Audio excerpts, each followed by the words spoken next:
This month is Women's History Month. And here in Salt Lake City, we're not only just celebrating women in history, but we're also celebrating women in politics. And Seraph Young was one of the first women here in the nation to cast her ballot and to vote. And it happened to be right here in Utah. And as a woman in political office, take a moment to just reflect a little bit on the first woman to vote and what does the right to vote mean to you?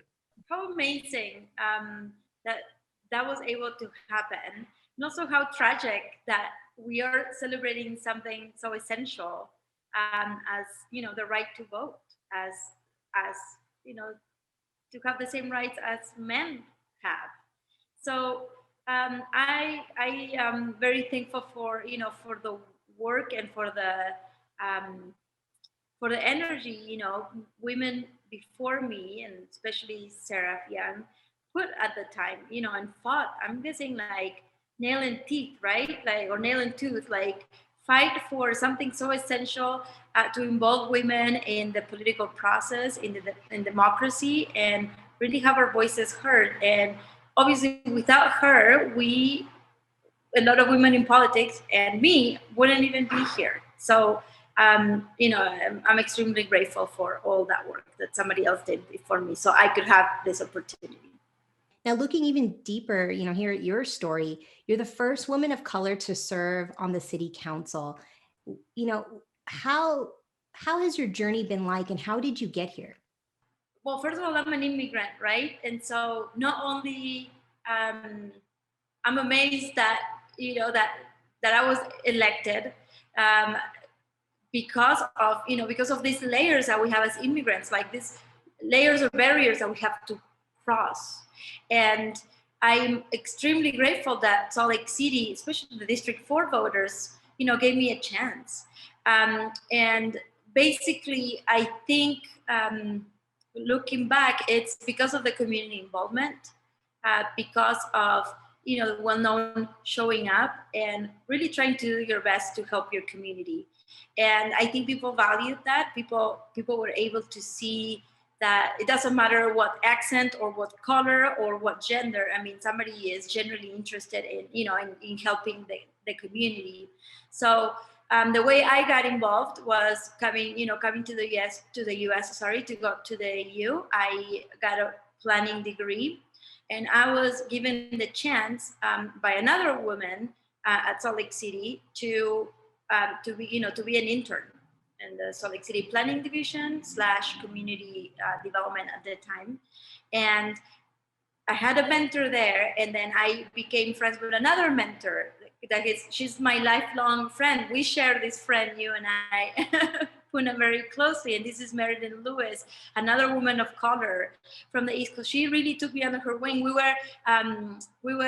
call it, like, we're sitting next to each other, but she really, helped me understand, you know, how our job was working, the things that were needed to be fixed in terms of equity, and then how, to navigate the system.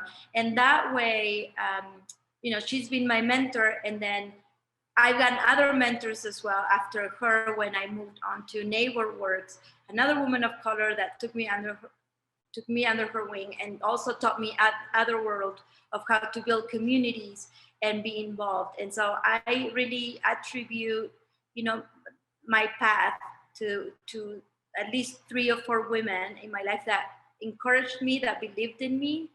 And as I was building the businesses, as I was a city planner, as I was really involved, that was I was able to to tell my story to District 4 voters and tell them, hey, I am a planner. I know what you're going through, and I think I have the desire and and hopefully the power to change certain things for our district.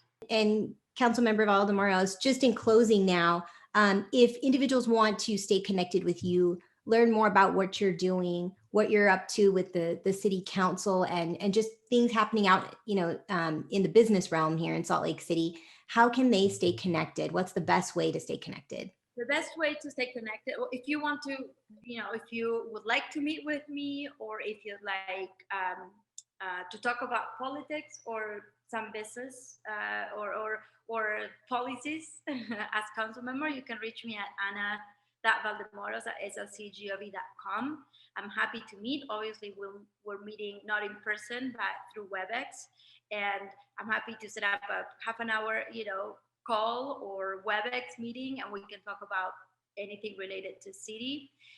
You can find me, at Square Kitchen. You can find me at the Empanada Shop, squarekitchenslc.com, or Argentina's Best slc.com.